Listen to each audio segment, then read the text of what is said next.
Doctor Jitendra Singh PMO को लगातार संभालते रहे हैं। पिछली दो टर्म रहा है मोदी सरकार का, 2014 से 2019 और 2019 से 2024। यह पूरे 10 साल प्रधानमंत्री कार्यालय के एक तरीके से सर्वे सर्वा रहे और राज्य मंत्री के तौर पे पीएमओ में आप रहे और कई महकमे डॉक्टर जितेंद्र सिंह के पास पिछले 10 वर्षों में रहे हैं। डॉक्टर जितेंद्र सिंह 2024 के चुनाव में 102 सीटों के लिए पहले दौर में जहां मतदान हुए, उनमें से उधमपुर भी सीट है जम्मू कश्मीर की। आप बीजेपी के उम्मीदवार हैं 2014 और 2019। यह दोनों चुनाव आप इस सीट से जीते हुए हैं। हैट्रिक लगाने की तैयारी है। डॉक्टर साहब, इंडिया न्यूज़ पर आपका बहुत बहुत स्वागत। धन्यवाद धन्यवाद ईश्वर जी।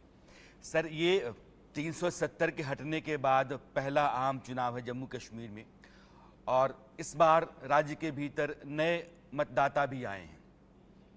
आपकी जो 2 दफा की जीत रही है उसमें उन लोगों की भूमिका नहीं रही जिन लोगों की भूमिका अब होगी। आपको कितना भरोसा है कि आपकी जीत पिछली बार से कहीं बड़े मार्जिन के साथ इस बार हो सकती है? हाँ, राणा ईश्वर जी, जो बात आपने कही 370 को लेकर के, उसी से बात जुड़ती हुई मैं आपके सामने रखूँगा कि वो वर्ग या वो तबके जो शायद उस प्रक्रिया में भाग नहीं ले सके, मेन स्ट्रीमिंग में का हिस्सा नहीं बन सके मुख्यधारा के पहले, वो लोग केवल चुनाव की दृष्टि के साथ मोदी जी के साथ नहीं जुड़े हुए, बल्कि उनका दिल जुड़ा हुआ एक श्रद्धा की भावना के साथ। उदाहरण के तौर पर एक यहाँ छोटा सा वर्ग था वाल्मीकि समाज का जी। उनके साथ इतना बड़ा अन्याय हो रहा था कि 70-80 वर्ष के बाद भी, 70-75 वर्ष के बाद भी अगर वहाँ बच्चा कोई post graduation, MA, MSc, PhD कर देता है तो फिर भी उसके ऊपर ये मजबूरन ये लाजिम था कि वो वही पेशा इख्तियार करे जो उसके बाप दादा किया करते थे। वो किसी दूसरे पद की ना कामना कर सकता था, ना आकांक्षा रख सकता था। आज 370 चले जाने के बाद उसको लेवल प्लेइंग फील्ड है। वो बच्चा भी, उसके माँ बाप भी ये स्वप्न देख सकते हैं कि बड़े से बड़े ओहदे पर बैठ सकता है। इसी प्रकार पाकिस्तान से आए हुए हमारे शरणार्थी 60-70 वर्ष तक उन्हें नागरिकता के अधिकार से वंचित रखा गया, जबकि उन्हीं के वर्ग के 2 महानुभाव देश के प्रधानमंत्री बने, डॉक्टर मनमोहन सिंह जी, इंद्र कुमार गुजराल जी। और आज के ज़माने में जहाँ कुछ एक वर्ष अगर आप विदेश में किसी देश चले जाए तो वहाँ पे भी नागरिकता का अधिकार मिल जाता है। अभी तो आपके सामने प्रत्यक्ष मिसाल है, ऋषि सुनक जी इंग्लिस्तान के प्रधानमंत्री हैं। ऐसे अपने ही देश के भीतर इस प्रकार का न्याय हो रहा था और ये कांग्रेस और उनके सहयोगी दल, भले वो नेशनल कॉन्फ्रेंस है, दूसरी पार्टी है, जो तुष्टीकरण की राजनीति का पालन करते हुए, वोट की राजनीति का पालन करते हुए चाहते ही नहीं थे कि इसमें बदलाव आए। यानी प्रजातांत्रिक लोकतांत्रिक मूल्यों का भी उल्लंघन था, संवैधानिक मूल्यों का भी उल्लंघन था। उसकी भरपाई, उस कुटाई को ठीक करने का काम मोदी जी के आने के बाद 370 हटाया। ये लोग जो जुड़े हैं आज। डॉक्टर साहब, 370 को लेकर के इस बार आपकी पार्टी ने पूरे देश में अपने कैंपेन में इसका जिक्र किया है। प्रधानमंत्री बीजेपी 370 पार कहते हैं, इशारा इस बात का है कि 370 हटा करके हमने एक क्रांतिकारी काम किया है।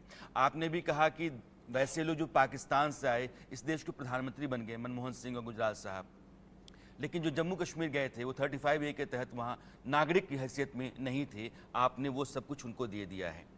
अगर 370 एक बड़ा क्रांतिकारी फैसला नरेंद्र मोदी सरकार का रहा है तो 370 की भूमिका इस बार के चुनाव में कितनी और कहां तक? नहीं, बड़ी हद तक रहेगी, इसमें कोई संदेह नहीं। ये बहुत बड़ा एक क्रांतिकारी निर्णय था जो कांग्रेस का छोड़ा हुआ अधूरा काम था। वास्तव में तो कांग्रेस के तत्कालीन प्रधानमंत्री जवाहरलाल नेहरू ने स्वयं स्वीकार किया था कि 370 एक आर्जी अस्थाई व्यवस्था है, अस्थाई अनुच्छेद है और संविधान में लिख भी दिया गया कि टेम्पररी प्रोविजन, लेकिन उसको नहीं हटा सके क्योंकि जैसे जैसे साल बीतते गए और वो वंशवाद की एक राजनीति ने धीरे धीरे पनपना शुरू कर दिया, दादा फिर बेटा फिर बेटी, उस प्रकार से वो एक स्वार्थ उसके आगे पीछे जम गया। वो उन्हीं का अधूरा काम मोदी जी ने किया। लेकिन उसके साथ साथ दूसरी जो बहुत बड़ी बात हुई है वो है विकास की। और जम्मू कश्मीर में भी आज चुनाव के लिए एक बहुत बड़ा मुद्दा हमारी तरफ से विकास का है, और विकास भी संतुलित विकास, बिना क्षेत्रीय भेदभाव के, बिना राजनीतिक तुष्टीकरण के। अक्सर जम्मू कश्मीर से दशकों से ये शिकायत रहा करती थी कि जो केंद्र से जो सहयोग आता है, जो राशि आती है, जो साधन आते हैं, वो उनका संतुलित वितरण नहीं किया जाता, एक क्षेत्र को कम मिलता दूसरे। लेकिन पिछले 10 वर्षों में कोई ऐसा नहीं कह सकता कि इस प्रकार का कहीं भी कोई असंतुलित वितरण हुआ है। आज जम्मू के संभाग में आईआईटी भी है, एम्स भी है, आईआईएम भी है, Indian institute of mass communication भी है। मेरे स्वयं एक जो चुनावी क्षेत्र है वो अक्सर वंचित रहा, क्योंकि वो आरंभिक समय से प्रजा परिषद और भारतीय जनसंघ का गढ़ था। श्यामा प्रसाद मुखर्जी ने यहीं पर एक विधान, एक प्रधान, एक निशान का आह्वान करते हुए गिरफ्तारी दी थी मेरे ही क्षेत्र में, और वही उनका आखिरी जीवन यात्रा थी। उसके बाद संदिग्ध परिस्थितियों में उनका स्वर्गवास हो गया कारागार में। तो इस क्षेत्र को इसलिए भी अधिक प्राथमिकता नहीं मिलती थी कांग्रेस और उनके सहयोगियों के द्वारा, कि उनको लगता था कि ये उनके वोट बैंक का हिस्सा नहीं है। आज इस क्षेत्र में एक नहीं, दो नहीं, तीन केंद्रीय सहयोग से मेडिकल कॉलेज बने हैं, 2 पासपोर्ट ऑफिस बने हैं, राष्ट्रीय स्तर की योजनाएं बनी हैं। दुनिया का सबसे ऊंचा रेल का पुल जिसका उल्लेख G20 में आया इसी क्षेत्र में है। एशिया का सबसे रोड का टनल श्यामा प्रसाद मुखर्जी के नाम पर रखा गया, इसी पहला इंडस्ट्रियल बाइट। तो कहने का तात्पर्य कि जो गुजरे जमाने की कोताहियाँ थी वो भी पूरा करने का काम इन्हीं 10 वर्षों में हुआ। और इसीलिए ये ऐसा विकास जिसने कहीं भेदभाव नहीं किया। मोदी जी की जितनी स्कीमें थी, चाहे वो टॉयलेट्स को लेकर के, चाहे पक्के मकान को बना के, चाहे उज्ज्वला के सिलेंडर देने को, ये नहीं पूछा गया घर मुसलमान का है हिंदू का, ये भी नहीं पूछा गया कि ब्राह्मण का कि ठाकुर का, ये भी नहीं पूछा गया वोट पिछली बार किसको दिया था, ये भी नहीं कहा गया अगली बार किसको देना है। जहाँ ज़रूरत है कलेक्टर ने उसकी फरिश्ते बनाई, सूचियाँ बनाई, उनको दिया गया। इस बात ने लोगों के मनों को जीता है। कई ऐसी बस्तियाँ, ऐसी कॉलोनी जिन्होंने शायद गत वर्षों में कभी बीजेपी जनसंघ को वोट ना दिया हो, जब वो देखते हैं कि हमारे घरों को भी उसी प्रकार के लाभ मिला है, तो उनका भी हृदय परिवर्तन होने लगा है। आप सही कह रहे हैं कि नरेंद्र मोदी की सरकार ने विकास के नाम पर ही अपना परचम लहराया कि मेरी सरकार ने विकास की को वो रफ्तार दी जो पिछली सरकारों ने नहीं दी। बेहतरी हमने बहुत अच्छी की, हमने देश का नाम दुनिया में रोशन किया। लेकिन चुनाव जब आ गए हैं तो आप देखिए कि ये सारे मसले जो बीजेपी की कामयाबी का हिस्सा हुआ करते हैं ये दरकिनार हैं। अब वो मंगलसूत्र, मुस्लिम संपत्ति का बंटवारा, चीज़ें यहाँ आ गई हैं। मुस्लिम लीग की तरह कांग्रेस का मैनिफेस्टो है, तो ये ऐसा क्यों है? नहीं, वो इसलिए है कि विपक्ष के पास अब कोई मुद्दा नहीं रहा, और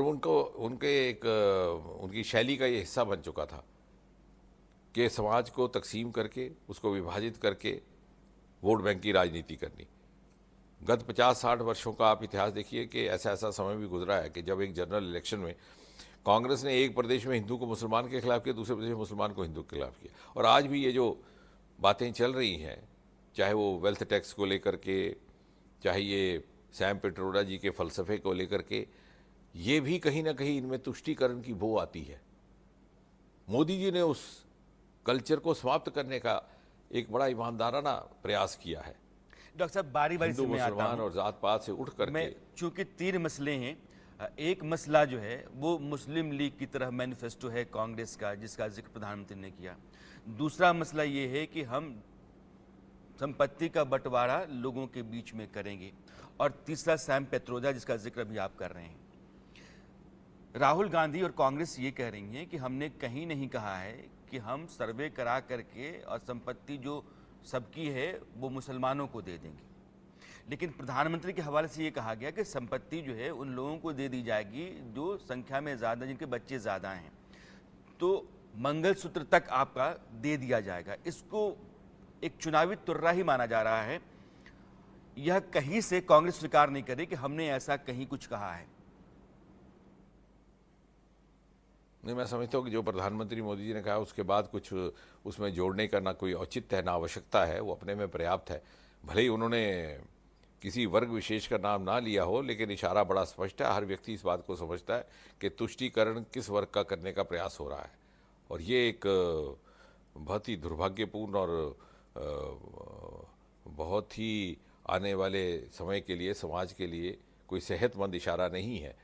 और जो प्रधानमंत्री मोदी जी ने देश को, राष्ट्र को आगाह करने की कोशिश की है, मुझे लगता है वो अपने में एक बहुत बड़ी बात है। और अब कांग्रेस को ये लगा है कि वो चूँकि अपनी ही चतुराई में पकड़े गए, तो इसलिए वो इस तरह की बयानबाजी कर रहे हैं, थोड़े से बैकफुट पर भी आ गए, कुछ अपनी सफाई दे रहे हैं, लेकिन उनकी नीयत में खोट है।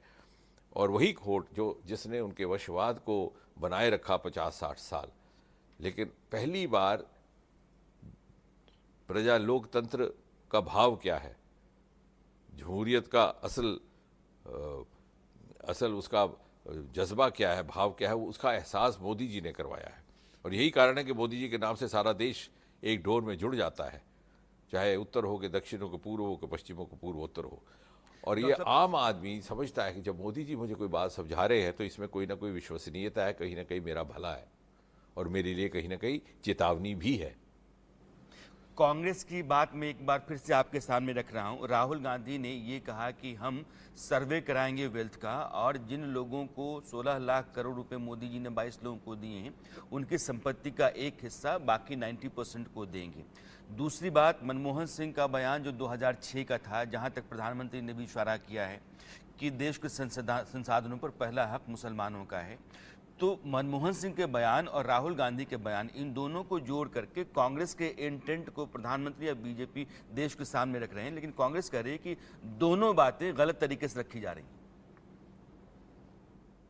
तो वो इसलिए कह रहे हैं कि अब उनके पास देश को और राष्ट्र को देने के लिए उत्तर कोई नहीं है। देखिए, जो कांग्रेस ने कहा है ये प्रजातंत्र मूल्यों की भी खिलाफ वर्जी है, प्रजातंत्र के भाव का, प्रजातंत्र के फैब्रिक को भी ये उल्लंघन करता है, और साथ ही साथ भारतीय संस्कृति, सभ्यता और हमारी तहजीब की जो हमारी विरासत के मूल्य हैं उनका भी उल्लंघन करता है।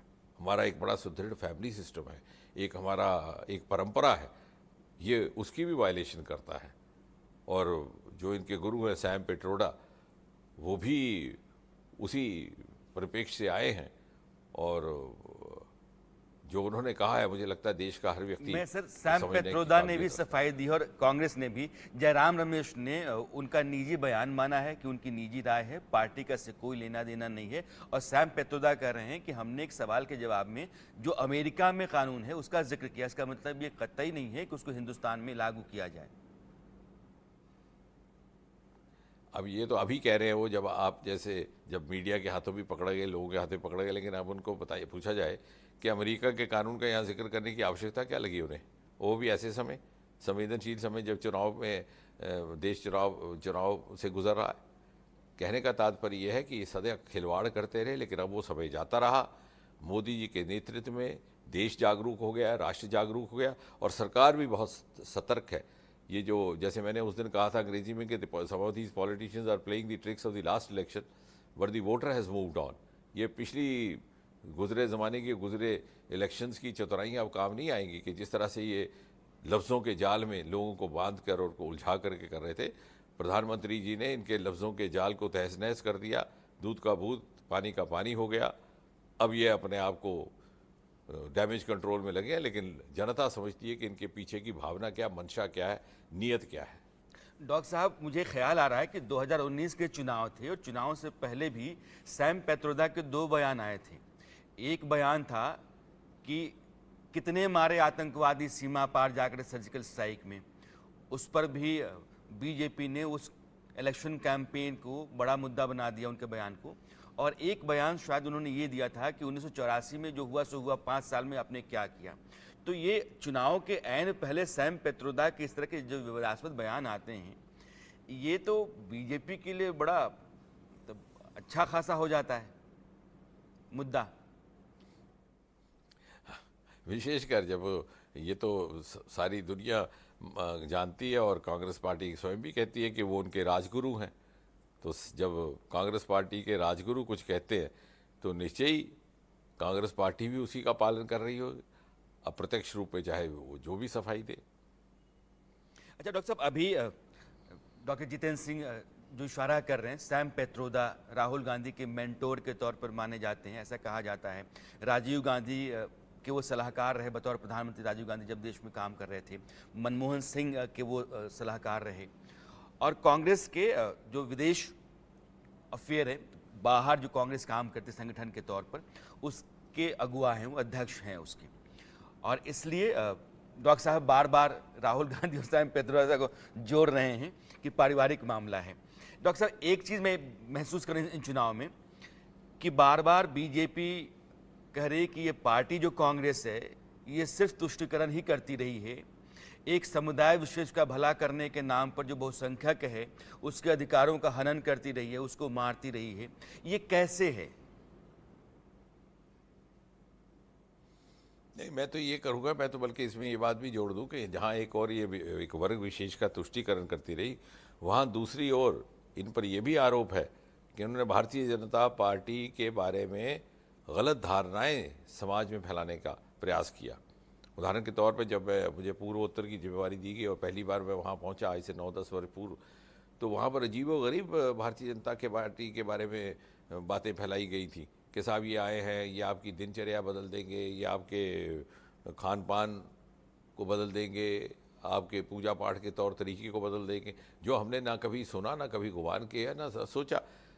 लेकिन चूंकि हमें कभी मौका नहीं था मिला हुआ सत्ता में रहने का, और इन पार्टियों ने अपनी सत्ता बनाए रखने के लिए इस तरह का एक षड्यंत्र रचा और ऐसे इस तरह के धारणाएं और इस तरह के गलतफहमियां समाज में पैदा की। अब जब 10 वर्ष बीत जाने के बाद लोगों को समझ आया कि जिस प्रकार का न्याय पसंद निज़ाम मोदी जी के नेतृत्व में उनको मैसर हुआ है, ऐसा तो कभी था ही नहीं। तो जिस वर्ग विशेष का ये तुष्टीकरण करते रहे हैं, उस वर्ग विशेष को भी लाभ उतना ही पहुंचा है मोदी जी की जनहित स्कीमों का जितना कि बाकी किसी वर्ग को। एक बात डॉक्टर साहब, चूंकि आप कह रहे हैं, हालांकि बीजेपी का हर नेता कहता है, एक बड़ी सच्चाई भी है, मैंने भी बहुत सारे सर्वेस किए, जो वेलफेयर स्कीम्स हैं मोदी सरकार की, उनका बड़ा फायदा मुस्लिम समुदाय को मिला। लेकिन क्या कारण है कि मुस्लिम समुदाय उस तरीके से बीजेपी से नहीं जुड़ पाता है जिस तरीके से वो बाकी दूसरे दलों के साथ जुड़ जाता है? या यह भी होता है कि बीजेपी आ जाएगी, नरेंद्र मोदी आ जाएंगे, यही डर काफ़ी होता है उस समुदाय को दूसरे दलों के साथ जोड़ने के लिए? नहीं, ऐसा है कि ये जो इस तरह का धारणा, जैसे मैंने कहा, कांग्रेस पार्टी को चूँकि 50-60 साल मिल गए सत्ता में रहने के, और उन्होंने ये फैलाया, लेकिन धीरे धीरे लोगों में ये धारणा बदल रही है। आप ठीक कहते हैं, ऐसी कि बस्तियों की बस्तियां ऐसी हैं जिन्होंने शायद माजी में या आज गत 30-40 वर्ष पहले कभी जनसंघ या भारतीय जनता पार्टी को वोट ना दिया हो, लेकिन जब वो देखते हैं कि सारे के सारे कच्चे मकान पक्के में परिवर्तित हो गए, तो उनमें भी हृदय परिवर्तन आने लगा है, उनका ज़मीर भी उनको सवाल करने लगा है। तो धीरे धीरे इस तरह की सोच आने लगी है, क्योंकि सच और झूठ के बीच में हमेशा सच का पक्ष मजबूत रहता है थोड़ा। सर, मेरा आखिरी सवाल है, आप जिस प्रदेश में हैं वहाँ जो इंडिया अलायंस है, 2 दल साथ है, नेशनल कॉन्फ्रेंस कांग्रेस, पीडीपी अलग है, बीजेपी अलग है। एक नैरेटिव चल रहा है, एक चर्चा है, वो ये है कि पीडीपी और बीजेपी ने मिलकर के एक अंडरस्टैंडिंग डेवलप कर ली है कि इन दोनों के खिलाफ लड़ करके अपने अपने फायदे निकाल लेने। नहीं, ये तो दरअसल ये नैरेटिव नेशनल कॉन्फ्रेंस के द्वारा मैन्युफैक्चर किया जा रहा है, क्योंकि उनका समझौता नहीं हो पाया अनंतनाग राजौरी की सीट पर, क्योंकि अनंतनाग से हमेशा पीडीपी की मुखिया चुनाव लड़ा करती थी, तो उन्हें लगता था कि मेरी दावेदारी होनी चाहिए। नेशनल कॉन्फ्रेंस के पास अपने उम्मीदवार थे, और उस परिस्थिति को दूसरे ढंग से डिविएट करने के लिए ये कहा जा रहा है। जहाँ तक भारतीय जनता पार्टी का संबंध है, हमारा पीडीपी से कोई ताल्लुक नहीं है, दुनिया सारी जानती है, और भारतीय जनता पार्टी अपने तौर पर ही बिना किसी इंडिया अलायंस के साथ कोई संबंध रखे हुए अपने चुनावी अभियान में है। Thank you sir. Doctor Jitendra Singh sir, आप, मेरी शुभकामना है कि आप हैट्रिक लगाएं और उधमपुर से फिर जीत करके आप संसद में पहुंचे। आप जैसे नेताओं की देश को बहुत ज़रूरत है। बहुत बहुत शुक्रिया सर, समय देने के लिए, बात करने के लिए। धन्यवाद आनंद जशवंत जी, धन्यवाद।